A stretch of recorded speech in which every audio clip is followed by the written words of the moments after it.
Okay વિદ્યાર્થી મિત્રો, બીજો એક ઇમ્પોર્ટન્ટ દાખલો ધ્યાનથી જોજો.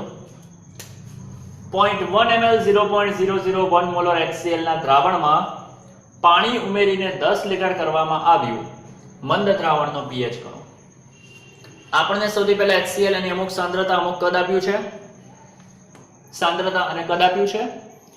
તેની અંદર આપણે પાણી ઉમેરીએ છીએ અને પાણી ઉમેરતા તેનું કદ 10 લીટર થઈ જાય છે.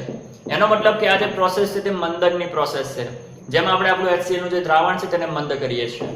અને જ્યારે તમે દ્રાવણને મંદ કરી નાખો, કદ 10 લીટર કરી નાખો, ત્યારે તમારે તેની શું ગણવાની છે? pH. તો ચાલો સ્ટાર્ટ કરીએ. અહીંયા તમે જોઈ શકો છો કે અહીંયા આપણને બે પરિસ્થિતિ આપી છે. સૌથી પહેલા તમને લોકોને શરૂઆતમાં HCl ની સાંદ્રતા કેટલી આપી છે? 0.001 મોલર. તો એને સાઈડ ઉપર લખી નાખીએ. શરૂઆતની સાંદ્રતા m1 0.001 મોલર. અહીંયા તમને લોકોને શરૂઆતનું કદ આપ્યું છે 0.1 ml, તેને પણ સાઈડ ઉપર લખી નાખ્યું કે v1 બરાબર 0.1 ml. અને ત્યારબાદ તમે તેની અંદર પાણી નાખો છો. પાણી નાખતા તેનું જે કદ છે તે વધીને કેટલું થઈ જાય છે? 10 લીટર. તો જે અંતિમ કદ છે v2, તો અંતિમ સમયનું જે કદ છે v2 એ કેટલું લખાશે? 10 લીટર, જેને મેં કન્વર્ટ કર્યું છે ml માં. પણ અંતિમ સમયે આપણી સાંદ્રતા કેટલી છે તેના વિશેની વાત રકમમાં કરી નથી. તો સૌથી પહેલું સ્ટેપ રહેશે, આપણે શું શોધીશું? અંતિમ સમયની સાંદ્રતા, જેને મેં અહીંયા કીધું છે m2. તો સ્ટાર્ટ કરીએ. આપણે જાણીએ છીએ શું કયું સૂત્ર મુકાય? બોલો.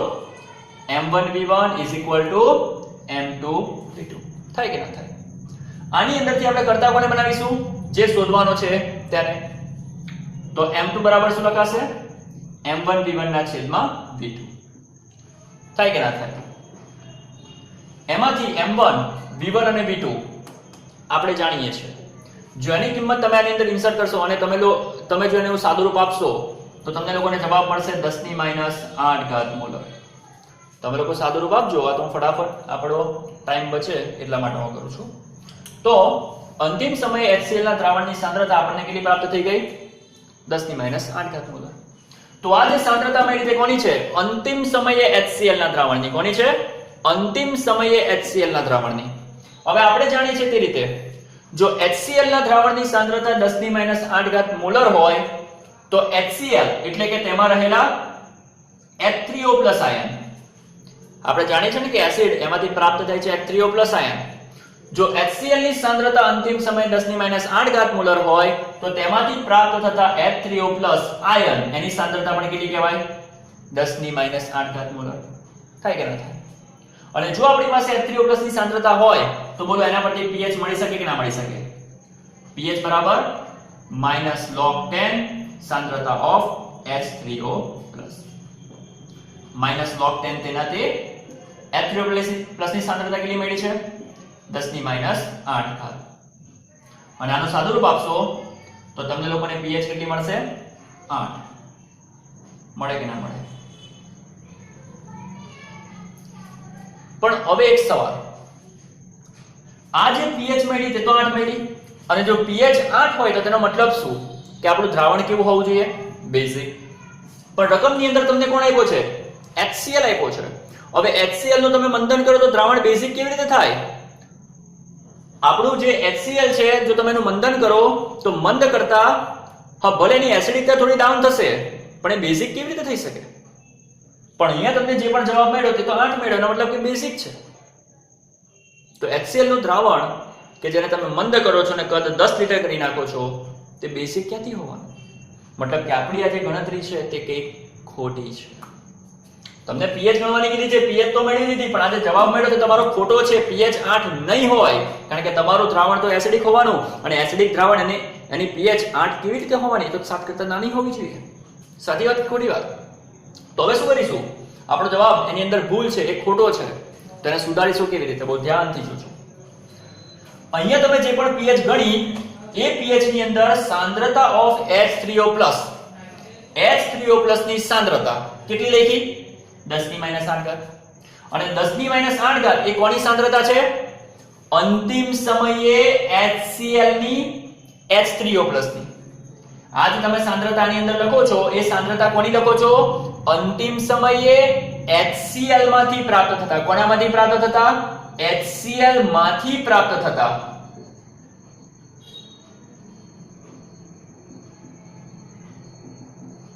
તમે આ જે pH ના સૂત્રમાં જે સાંદ્રતા મૂકો છો તે સાંદ્રતા કોની મૂકો છો?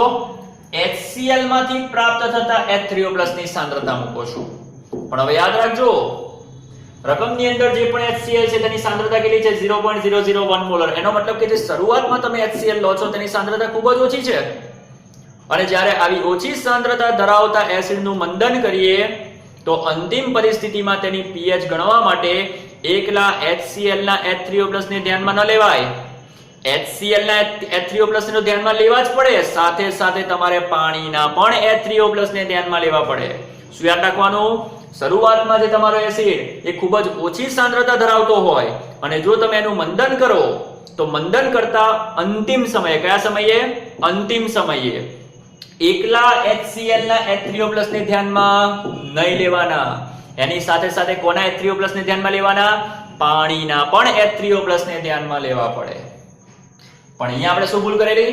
જે H3O+ લીધેલા તે કોના લીધેલા? ફક્ત અને ફક્ત HCl ના લીધેલા. એટલે જવાબ ખોટો આવ્યો. તો હવે આપણે એને સુધારીશું. ધ્યાનથી જોજો. તો હવે આપણે જે પણ H3O+ ની સાંદ્રતા ધ્યાનમાં લેવાની છે, એની અંદર આપણે શું કરવાનું છે? HCl ના H3O+ ની સાંદ્રતા પણ લેવાની અને H2O ના H3O+ ની સાંદ્રતા પણ લેવાની. ચાલો ફટાફટ જોજો. HCl ના H3O+ ની સાંદ્રતા કેટલી મળી છે? 10⁻8. અને આપણે જાણીએ છીએ કે જે પાણી છે એ પાણીની અંદર H3O+ ની સાંદ્રતા કેટલી હોય? 10⁻7. બરાબર છે. તો થાય કે ના થાય? હવે આનું સાદું રૂપ જોઈ લેજો. બોલો, આને આ રીતે લખાય અને આને આ રીતે લખાય. થાય કે ના થાય? અને એ બેનો સરવાળો કરો, કેટલો મળશે? 1.1 × 10⁻7. બોલો. તો H3O+ ની સાંદ્રતા મળી કે ના મળી? આટલા મોલર. શરૂઆતમાં કેટલી મળેલી? 10⁻8. પણ હવે તમારે લેવાની કેટલી? 1.1 × 10⁻7. અને હવે તમે pH ગણી જુઓ.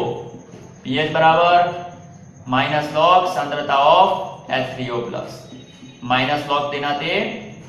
ચલો હવે H3O+ ની સાંદ્રતા કેટલી લેવાની છે? 1.1 × 10⁻7. અને જો તમે આનું સાદું રૂપ આપશો તો તમને લોકોને pH કેટલી મળશે? 6.98. કેટલી મળશે? 6.98. અને હવે ચેક કરો. 6.98 એટલે કે એસિડિક થયું કે ના થયું?